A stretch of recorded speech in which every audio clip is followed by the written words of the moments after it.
Captain, we have a fire in the engine room. Smoke is starting to spread. We need to initiate emergency procedure now. Go. Attention, attention. This is your captain speaking. There is a fire emergency on board. This is not a drill.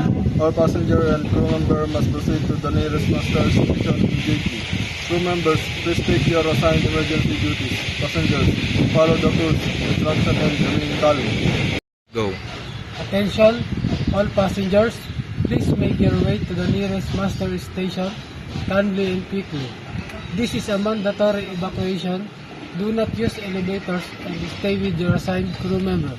If you now need assistance, let the crew know immediately. Please gather here and wait for further instruction. Crew member will assist you in ensuring that everyone is accounted for. If you have any special needs, please let us know right away.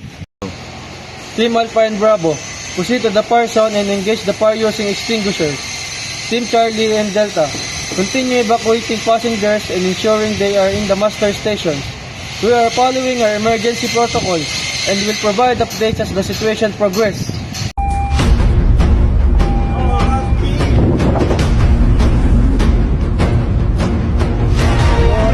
One, two, three, four.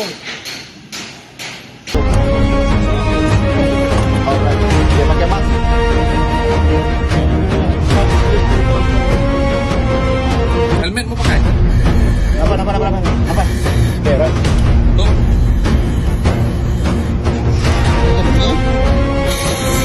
Away.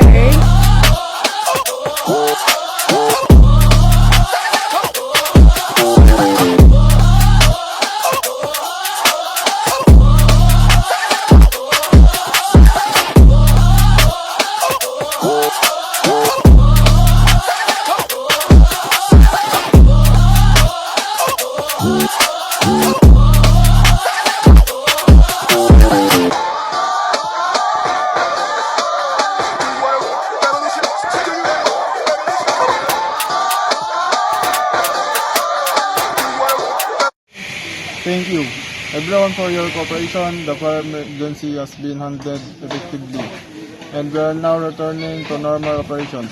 Please remain on your standby for any follow-up instructions from the crew. We will now conduct a debriefing.